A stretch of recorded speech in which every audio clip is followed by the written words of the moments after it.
নাউজুবিল্লাহ শব্দের অর্থ কি? আমি আল্লাহর কাছে আশ্রয় চাই।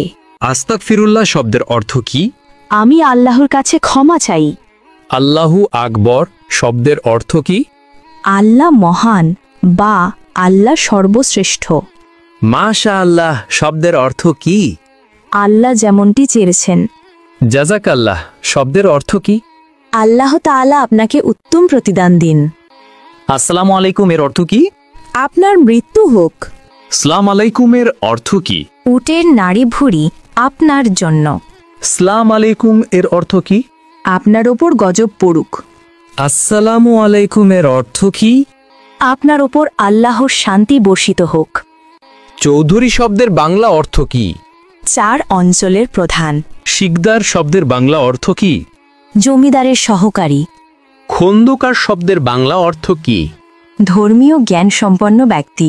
শেখ শব্দের বাংলা অর্থ কি? জ্ঞানী বা পণ্ডিত। খান শব্দের বাংলা অর্থ কি? নেতা বা শাসক। মৃত্যুর পর শ্বাসযন্ত্র কতক্ষণ জীবিত থাকে? 4 ঘন্টা।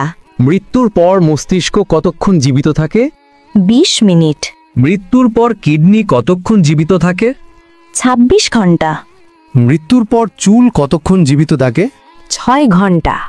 হযরত মুহাম্মদ সাল্লাল্লাহু আলাইহি ওয়াসাল্লাম এর কতজন সন্তান ছিল? 7 জন। জাকারিয়া আলাইহিস সালামের কতজন সন্তান ছিল? 4 জন।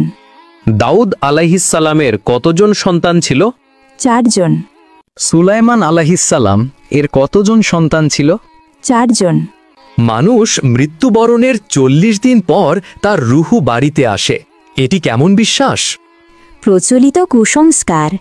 মাজারে ও পীরের দরবারে সিজদা করার বিধান কি? হারাম। বান্দার কোন আমলে আল্লাহ তাআলা সবচেয়ে বেশি খুশি হয়? তওবা করা। একজন মুসলিমের ওপর সর্বপ্রথম ওয়াজিব কি? তাগুতকে অস্বীকার করা। আল্লাহুম্মা গফিরলি শব্দের বাংলা অর্থ কি? হে আল্লাহ, আমাকে ক্ষমা করুন। ওয়ারহামনি শব্দের বাংলা অর্থ কি? আমার প্রতি দয়া করুন। ওয়াহদিনী শব্দের বাংলা অর্থ কি? আমাকে সঠিক পথ দেখান। ওয়া আফিনী শব্দের বাংলা অর্থ কি?